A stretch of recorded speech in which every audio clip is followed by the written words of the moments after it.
Easy. What up, everybody? Hey, welcome once again to another Moving the Military agent interview with somebody that Dean and I both personally know. We call him, well, everybody knows him as Matthew St. John. We know him as the man from Alaska. So, Matt, do us a favor, introduce yourself and let us know where you're from. Matt St. John, retired military, did 23 years in the Air Force. Live up here in beautiful Wasilla, Alaska. It's about 45 minutes outside Anchorage. Most of you guys know Alaska just by Anchorage. That's basically the only city you've heard of probably up in Alaska. But it is what you think. I think it was about 4 degrees earlier today. I think we'll have a high of about 10 total. Been in real estate a little over 3 years. In that time, I've done about 130 transactions, I think, give or take. So benefit from my military experience in that respect, and I've been very blessed. You look Okay, like you're from Alaska. yeah. That beard, you probably couldn't wait to grow that thing out, huh? No, I when I retired, I didn't even know if I could grow a beard. I think Alaska just did it to me. It's a Yeah. necessity up there. Like literally, like it's 4 degrees, right? So you're not just. This is my permanent face mask. So I want to ask you, All right, where were you born? Where were you born? Where were you raised? Florida, raised in South Carolina, so got a lot of that southern charm, I guess, is what I would say. Say ma'am, say sir, all of the things. But Alaska's sort of got the same culture, just a little different temperatures, a Well, little different scenery. yeah, and Yeah. I knew about Florida and South Carolina and the sun and the humidity. And Alaska Mhm. is such a great change. It's the polar opposite. No pun intended. So, Yeah. what is it about Alaska, right, that you absolutely love that anybody watching this that may want to go to Alaska can connect with? Um, I think the biggest thing up here is that nobody's gonna like put their nose in your business, but they're always there to help if you need it, right? It's a nice balance in the culture. Nobody's really, you're not like fighting people in traffic or, competing for things necessarily. There's no high-paced lifestyle. But if you get in trouble, people are always there to facilitate, like on the side of the road, out hiking, whatever the situation is, hunting, fishing, everybody's there to help because they would want help if they were in the same situation. So that kind of culture is something I can really get down with. I thought you were going to say something about the bears. I'm like fascinated. What would you like to know about the Bears, Dina? I don't know. Well, you told me whenever I said something about coming up to look at the bears, you're like, well, come during salmon season because they can't care less that you're standing there. They'll let you just like get close to Right. them. Yeah, I feel like like that's a good point. So, what's something that the rest of us in the lower 48 would assume about Alaska that you're like, yeah, that's cute, but that's not how it works? that moose are more dangerous than bears. We think that moose are more dangerous than bears? No, No, they they are. are. Oh, they They are more. are. Most people think bears are probably more dangerous than moose. Moose are more dangerous than bears. Have we had a personal moose experience? Well, most Alaskans have. Yeah, they Tell us your they are. craziest. Yeah. Well, I mean, like I've been charged by moose. I've been charged by more moose than I have been bears. Right, out hunting or hiking. If you like, again, if it's in the rut, the bulls are maybe a little bit spicier than they should be. They're not going to back down from anything. So you got to just sort of slowly, you know, not make any fast moves and just back away. Yeah, they don't mess around. The good thing is they're not super agile. So if you can get a tree in between you and them, you're normally pretty good. As opposed to, They're like here's the deal. Moose are like most veterans, a little bit spicy during rutting season, but they're Yeah, not as agile as they used to be, right? So let's just no, exactly. Their lateral movement, their hips, not the best. yeah, Yeah, they're just like old crusty veterans. Okay, so yeah. you've had spent time in service, right? You've done the different things. What was it about real estate that said, you know what, my next career is going to be real estate. I'm going to be a professional in the profession of real estate. I wanted something where I could control my own destiny, my own processes, my own procedures, my own tempo, right? My own battle rhythm. Um, I tend to probably move a little faster than a lot of people are comfortable with when it comes to getting stuff done. So I wanted to find people like myself to work with me. Now I got a full-time DO as well as a LSA or ISA, and I do SkillBridge as well. But I just wanted to succeed or fail based off of my own discipline and efforts. So you mentioned SkillBridge. If somebody's, someone watching this is probably interested in either real estate in Alaska or they're thinking about buying something up there, but then you just Mhm. threw something in about SkillBridge. So let's assume someone watching this it has a real estate interest for themselves, but what could you tell them about the opportunity after the service with SkillBridge and how you're using it?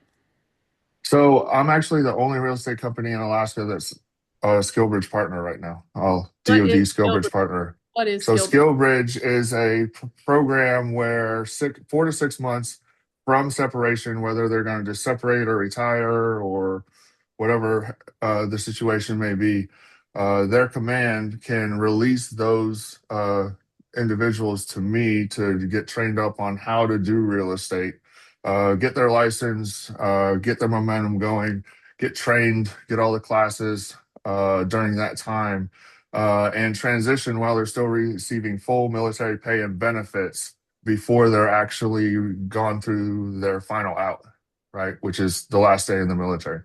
So I can't pay them during that time, They're but getting we do paid have, by the service. They're getting paid in, correct. yeah. Correct. So they're basically getting their military pay and benefits to learn how to do a new job, and also to when you're getting into real estate. I mean, how long is it until you get your first commission check, right? Wow, Like it that, could be four yeah. months, 5 months, 6 months, whatever the situation is.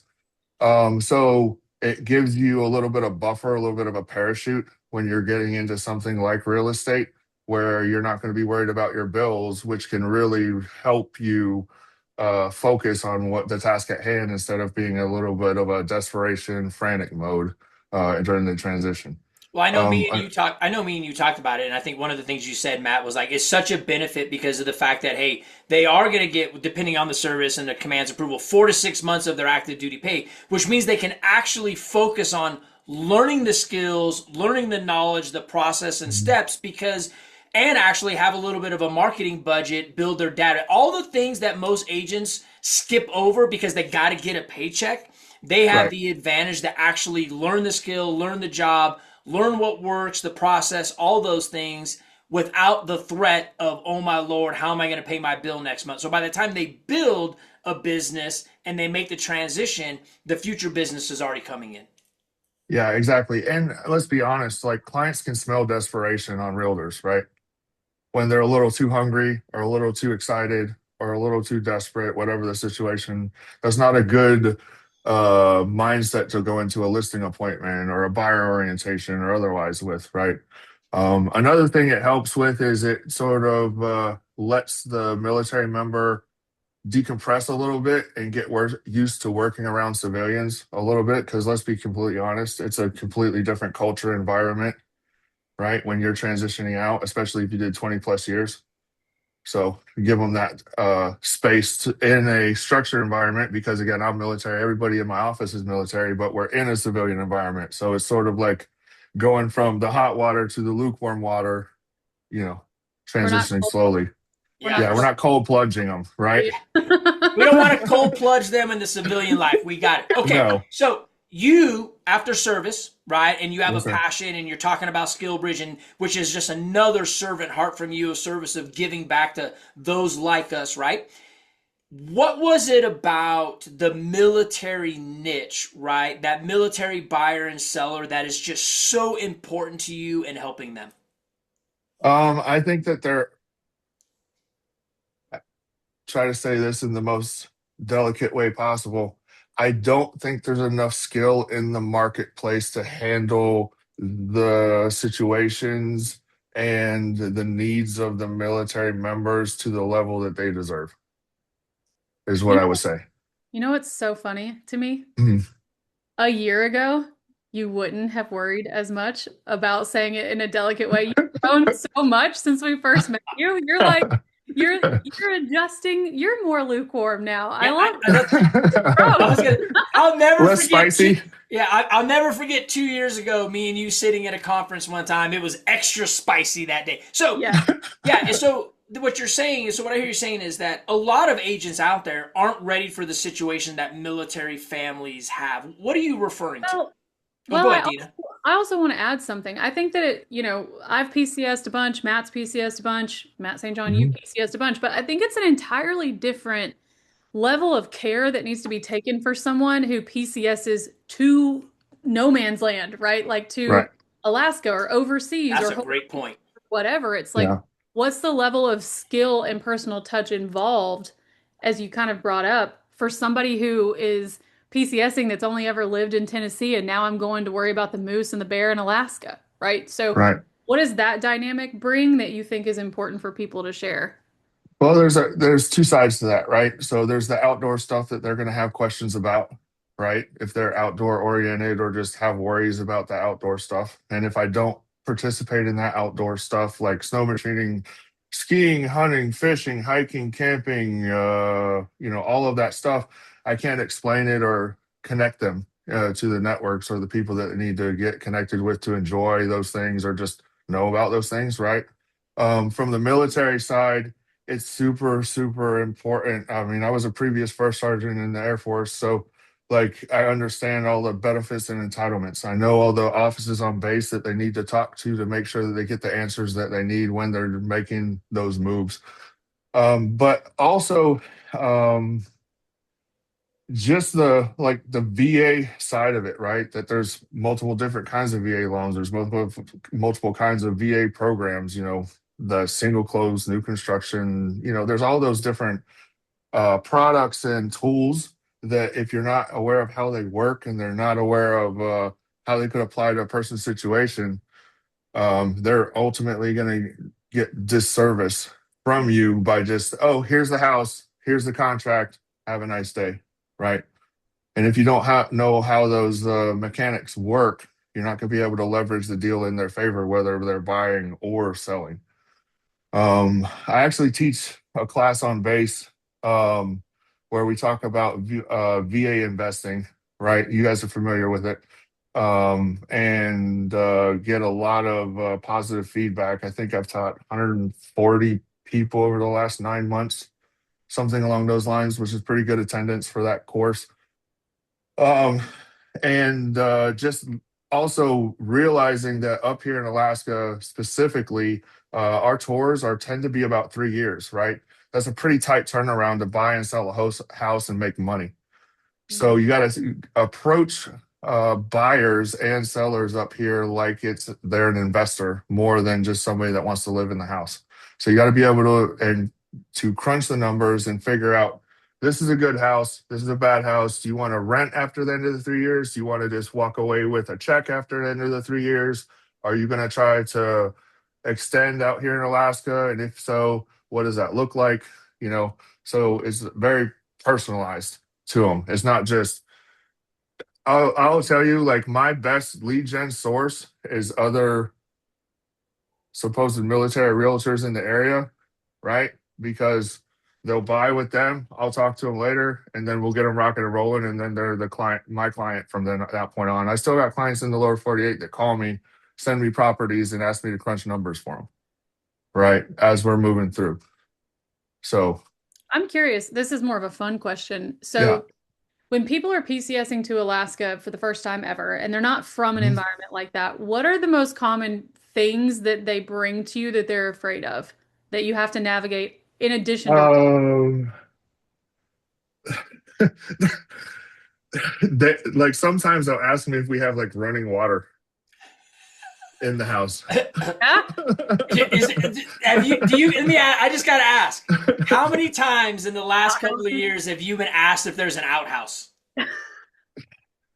Double digits. Yeah. Because Yeah.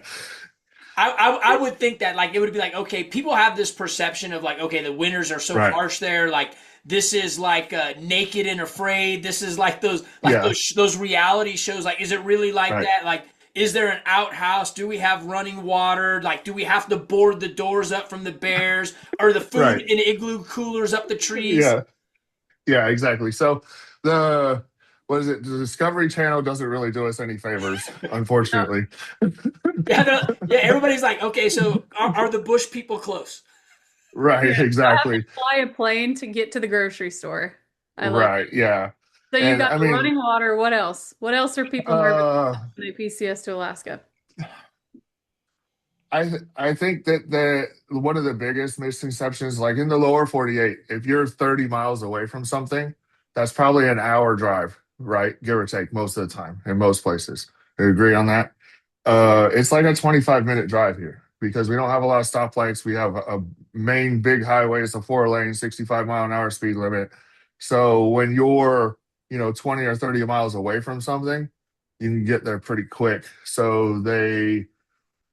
I always recommend that if they can, fly up here, come hang out with me for a weekend so that we can drive around and you can get a feel for it before you start to go, oh, no, no, no, I need to be within 5 miles of base, right? Or 10 miles of base because I'm worried about the commute when it's not really that big of a issue. Hmm. Yeah, I You could know? see that. I would actually be thinking that, like, okay, I need to live within 5 to 10 minutes because of all the different things that are going on. I would Right. think that 'cause I don't want to drive in the snow and navigate around the moose. I'd be like, is the less amount of time I can spend in my car, the better. Yeah. And I mean, but the commutes here are actually pretty reasonable. I mean, we have uh neighborhood called the Ranch. It's got gorgeous views. You can like see the rivers and the lakes and the sound and the mountains and everything from it. And it's about 36 miles from base, but it's a 32-minute drive. Right. So that's pretty reasonable. Are we speeding or is this 32 minutes just cruising? Hmm. Just set this cruise control at 72 is what I do in a 65-mile-an-hour zone and call it good. Yeah, I went straight Rain Yeah. Man. I was like numbers popping up, like, okay, miles per Yeah. hour, speed limit, road Yeah. conditions. Okay, Yeah. so man, I'm thinking about Alaska. I love Alaska. Matt, if you could go back, what would you Yeah. tell somebody that was actually a new military family? What's the one piece of advice outside of definitely do business with Matt? What's the one Yeah. piece of advice you would give a military family that just got orders to Alaska? I would say don't look for your dream house, look for your 70% house so that we can make you money when you leave, right? Because that's going to be the biggest thing. Leaving with a 30 or $40,000 check with a house that you could absolutely be completely comfortable with is a big win rather than thinking, it's going to be like this romantic cabin somewhere that's this 100% perfect house, right? So we can one, we can get you some money when you leave, and two, we're not going to make you house poor so that we got a bunch of money left over so we can get you out to do all these fun activities that we have access to out here, right? Because you have to travel for some of those. That it's helpful if you have a four-wheeler or a side-by-side or some kind of transportation to get out there and take advantage of these opportunities that we have. Sled dogs? Can I buy a bunch of dogs? Sure. Okay. Well, here's Yeah, the we thing. got property for that. Yeah. Well, here's what I love. I love that, and this is, Dean and I do hundreds of these, right? This Hmm. is the first time that someone has actually said, "Hey, I want you to think about your perspective a little bit different," right? We all say the things like, "This isn't your dream home. This isn't your forever home." But being in Alaska compared to being at Fort Bragg, where it's easier to stay an extra 3 years, like it's easier to Right, do the couple of different things. You're like, "Hey, you come to Alaska." Not many people extend here unless you absolutely love it here, right? And you love moose. right. But most It's people are hard coming, to. yeah, most people are coming in for a 3 year turn and burn. So Hmm. based on that, we have to think a little bit different in the home buying process. This is more an investment, not just a comfortable thing.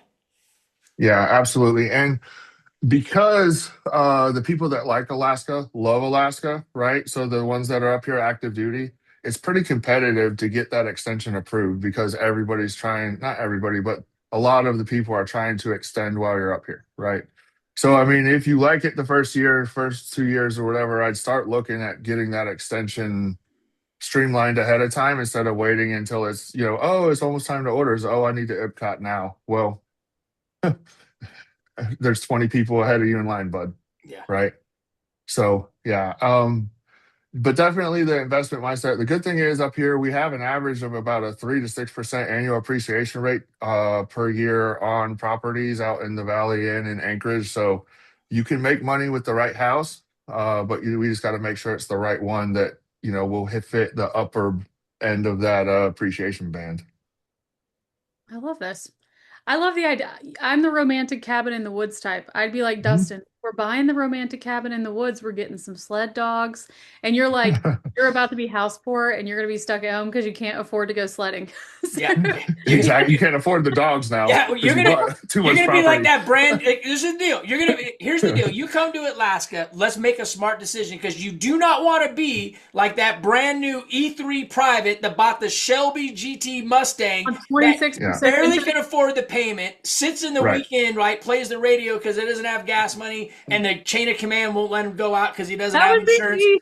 I'd Because have he's dogs. I'd be snuggling the dogs. They that's would what I'm be. saying. Dina, you would buy in Yeah. Alaska and have sled dogs, but no sled, and then poor Dustin would be eaten to feed the dogs, right? So, hey, Matthew, man, thank you for being here with us, man. Hey, you heard Yeah. it here first with Matthew St. John. Hey, if you're thinking about Alaska, this is the person to talk to. We'll see you next time. All right. Yeah, oh, I have Thanks. one more thing. Oh, one All more. right. I have one more thing. And if he ever sends you salmon, make sure that you know that your husband knows it's smoked so he doesn't cook it after it was smoked and the whole. That's even down here when we get a taste of Alaska, it gets ruined because we don't know how to I'll, handle it. I'll So label them better next time. I'll put more than just a Sharpie S on the smoked ones. I thought it I, but I'll put an actual label spelled out he like said bright orange. he said, "Did he catch this?" And I was like, "Yeah, it's like legit out of the river there." And he goes, "Why is it so tough?" And I said, "Well, what did you do?" And he goes, "I cooked it." And I was like, "Dustin, that was smoked." And He this is said, why Dina's not moving to Alaska with sled dogs. "Oh no, no, that's Dustin's fault. I knew." But he said he thought the S stood for salmon. Anyway, we'll see y'all We'll next see you guys time. next All time. right. Sounds good.